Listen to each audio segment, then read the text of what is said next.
Islamabad PP chairman Bilawal Bhutto Zardari चयो आहे त एस्टेब्लिशमेंट सां को बि समझौतो न कयो आहे। इल्ज़ाम हणण खां अॻु सबूत पेश कयो।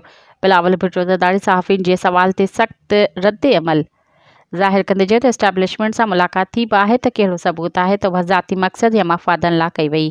हुन चयो त अदलिया ऐं ॿियनि इदारनि वटि दाग़ धोइण जो हिकु मौक़ो आहे। सदारती रेफरेंस ते हाणे जजिस खे फ़ैसिलो करणो आहे त छा आमिरियत जे दौर में भुट्टो जो क़त्ल दुरुस्त फ़ैसिलो हो। बिलावल चयो त जेकॾहिं इहो दुरुस्त फ़ैसिलो न हो त पोइ हाणे उन जो अज़ालो छा थींदो। इस्लामी क़ानून मूजिबि त अख जो बदिलो अख आहे, पर असां चाहियूं था त तारीख़ जो रिकॉर्ड दुरुस्त कयो वञे। सदर आरिफ अलवीअ पारां सदारती रेफरेंस वापसि वठण बाबति सवाल जे जवाब में बिलावल भुट्टो चयो त सदर अहिड़ो को बि क़दम न खणंदो जंहिंसां मां नाराज़ थी वञा। मज़ीद ख़बरनि ऐं तफ़सीलात लाइ विज़िट कयो असांजी वेबसाइट www.awamiNewsHD.com ऐं ॾिसंदा रहो अवामी न्यूज़ HD।